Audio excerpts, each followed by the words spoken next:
Hi guys, so I only got into HeroQuest a couple of years ago, but absolutely love the game. And something I've been wanting to make for ages is, well, that front cover. I want to sort of turn it into a diorama. And I can now because I found these miniatures, and these were made by Monstrous Encounters Miniatures. I'll leave a link down below, it's over on my mini factory. But with the aid of them and my Anycubic Photon Mono 4 Ultra 3D printer I've been using, well, for a good 6 months now. And this is like a little Trojan horse. It's been printing and making loads of lovely little miniatures that I've been painting over the last few months, and it works an absolute dream. So if you are new to 3D printers, yeah, they are simple to use, which obviously I absolutely love. So it's a case of just opening up the software and then making sure it's connected to the right printer. Obviously, you can go in here, check it is the printer you're using, or you can just click on a button to add the printer. So again, very easy, but it's very sort of self-explanatory, and obviously the pictures, they kind of help you make sure you are picking the right printer. And then it is just simply a case of dragging and dropping the STL files that you've downloaded. As I say, I will leave a link down below to Monstrous Encounters. They do a ton of awesome looking figures. So as well as these ones that are sort of the box art for HeroQuest, they also do all the other sort of HeroQuest looking ones. And they do a whole variety of monsters as well. So you will be seeing them coming up. But yeah, so I've got the 4 heroes here, and they are in, well, pretty much the box art sort of pose, which is really good. So I'm going to make the whole diorama, the background, and all the other mobs and everything else. But I thought I'd start with these lovely chaps. So normally when I'm printing them out, I would have spaced these out nice and equally. But for some reason, I put them in a nice long line. I think it's because in my head, when I was printing these out, I thought, oh, this could be part of the thumbnail. So I'm still hoping that's the case. I'm not sure yet because I haven't done the thumbnail. But yeah, so I put them in a long line, where, as I say, you would space these out evenly on the build plate. But as you can see, so even for a small printer, the Anycubic Photon Mono 4 Ultra can get a lot of miniatures on there. Obviously, say I've got 4 on here, but I could easily get, well, another 8 for sure, maybe a few more if I really sort of pack them in. And then, say this thing does all the settings for you, which is great. You just click on the type of resin you've got, and away it goes. Obviously, you can go in there, mess about with the settings if you really want to. But say for me, I am very much a plug and play kind of guy. So if it's going to do all the hard work for me and all the maths calculations, then yeah, I'm going to let it do that. And then all I've got to do is click a few buttons. Obviously, it comes up with the time, how much resin you've used, and if you have put all the details in, how much it's going to cost you to do those miniatures. So then stick it on a little USB, put that in the side of the machine. And again, this is where the machine's nice and simple. It is a case of clicking a couple of buttons to the print, checking obviously it's in the USB, and then yeah, that's the file I want. Push a button, and it literally is 1 hour later, although in this case it was 1 hour 12 minutes later, and then out they pop. So this is why obviously I put them in the line just so you could see them, well, all lined up. So wearing gloves, because obviously the resin is sort of toxic and, well, not good for you. And I've got my little tray there as well to catch any residue, because obviously these are just come out, so they are going to be a little bit slimy. So the first thing I'm going to do is I'll put them in a nice wash. So they've been in the wash, they are nice and clean. Still wear the gloves because they do need curing afterwards to sort of fully, well, harden them, and just to make sure there's no residue of the resin sort of lying around. And then scraping them off. Yeah, this bit can be tricky sometimes because obviously they are well and truly adhered onto the base plate, which is great because it means there's no failures. Yeah, if we go back about 3-4 years ago, there was failures every now and then. Luckily, not too many, but they did happen. Whereas nowadays, yeah, that seems to be almost a thing of the past. I mean, the only time I ever get failures is when I mess about and do supports myself. But yeah, all these miniatures I'm using come pre-supported, which is great because it means, yeah, there's no issues whatsoever. And obviously, yeah, they just peel off a treat. And as you can see, one glorious looking barbarian. So he's the chap I'm going to paint in this video as well. So I'm going to show you, obviously, my Slapchop painting technique on him. But as I say, these all will be painted eventually. And I will be making, say, the backdrop for these guys, which I'm really excited about. But yeah, so this video, I just wanted to show you how I've 3D printed and painted this chap. So guys, yeah, this video is sponsored by Anycubic, but as I always say, I'm not told what to say, I'm not told what to show. They literally let me get on and do my thing, which is cool. So picked out all the paints that I think I'm going to use. So the Barbarian is probably one of the easiest ones. There's not really a lot to him because, well, he's not really wearing a lot of clothes. So these are the paints I think I'm going to be using. Sometimes as I go along, I do sometimes change my mind, but in this case, yeah, I think these are the ones I'd kind of use. So the peachy flesh, I'll have to admit, flesh skin tones, generally never too happy, because, well, they're never normally quite the colour I want. But as you'll see, I am now going that little bit extra from Slapchop, well, Slapchop Plus, I guess, and I am adding extra highlights afterwards, which means that I can then get the exact sort of skin tones I want. As I say, doing the Slapchop method, it's a great way of turning grey miniatures into painted miniatures, definitely tabletop ready, nice and quick, nice and fast, nice and simple. But then, yeah, adding highlights and extra bits afterwards certainly is a way to make the miniatures pop just that little bit more, which is great. So again, if you are new to painting, yeah, something I would highly recommend doing, and that's painting the lids, as then you can see exactly how the colour is going to look when on your miniature. So all the lids that I've got, they were slap chopped as well. And if you're not too sure what that means, basically the lids were primed in a black, then dry brushed in a white, which is what obviously my miniature here was done, and then just applying the speed paints, dipping inks, contrast paints, whatever sort of paints you're using really.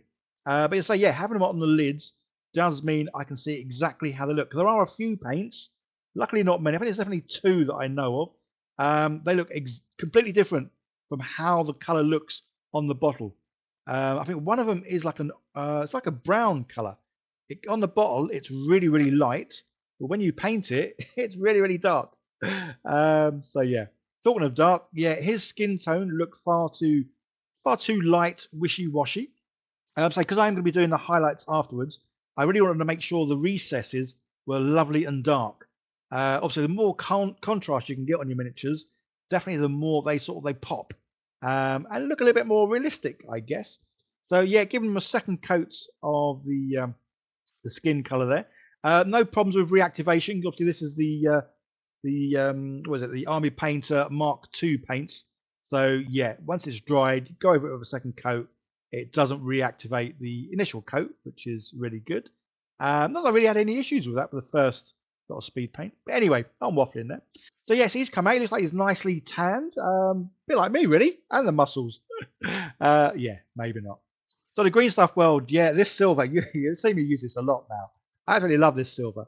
Just because, well, as you can see, it is the shiniest of silvers I think I've ever used.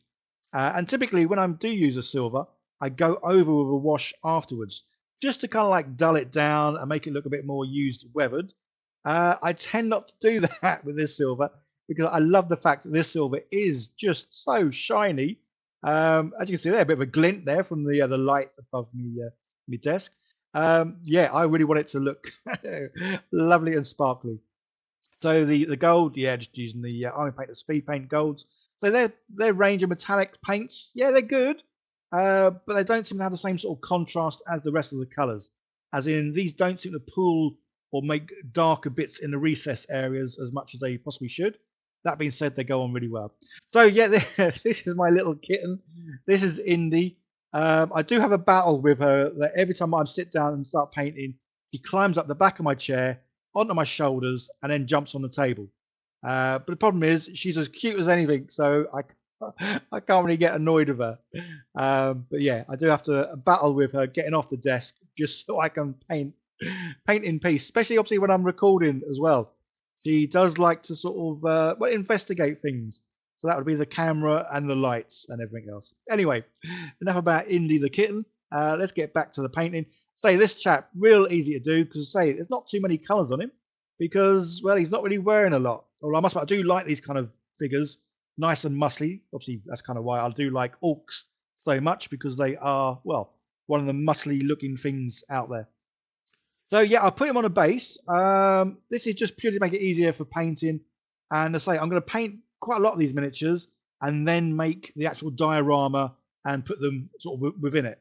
So he's on a base now, but the chances are he won't stay on the base unless my plans change and I do something completely different. Because the other thing I did notice with the front cover of the HeroQuest sort of board is obviously the barbarian looks obviously really huge because obviously he's like right at the front and everyone else is obviously further behind. So I'm not sure whether or not to do something similar when I make the diorama, as in print the miniatures off different scales to make it look even more like, say, this dude is right at the front and the other ones are further back. Anyway, we'll see. Again, this is where I have plans, but then they kind of change as I go along. But we'll see. So yeah, highlighting. Again, when it comes to highlighting, guys, you may want to watch other people do highlighting because it's something I don't really do. Well, I'm trying to do it more now. Yeah, I'm not the best. Don't always use the right kind of brush. Possibly need to thin the paint down even more. Even though you would have noticed there, I am using the air range from Army Painter. And basically their air range is the paints are already sort of diluted because they're meant to go in the old like air gun or spray gun. Yeah, what's it called? Is it air gun, spray gun? I'm not too airbrush.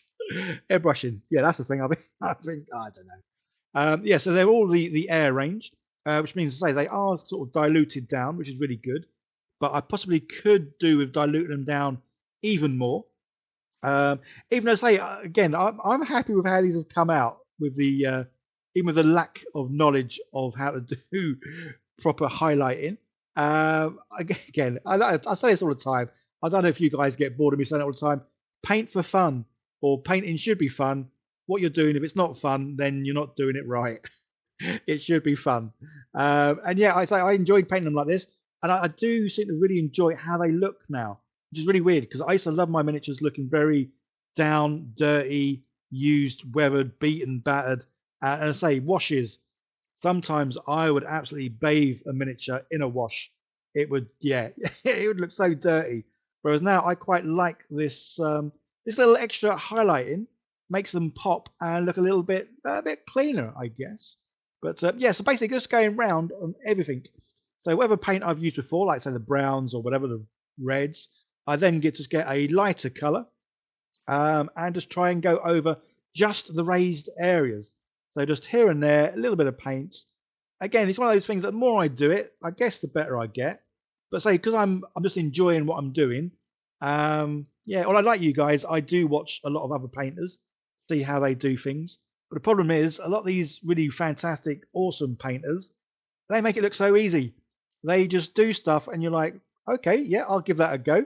And then when you do it, it's like, wow, this looks nothing like what theirs does. So again, that's why I do sort of say now, paint, have fun, enjoy it. Don't stress out about things. Don't compare yourself to other people. Well, unless you are a professional painter and you want to be the best, I guess. But say for me, this is a hobby. This is meant to be fun. I've had this channel now about 5 years, I think. That's been my 5-year anniversary, I think, next month. So yeah, 5 years of doing this. Love what I do. Obviously, I did have that little break recently because I just sort of, well, yeah, watch the video. Anyway, so this guy's pretty much done. Let's see him, well, in all his glory.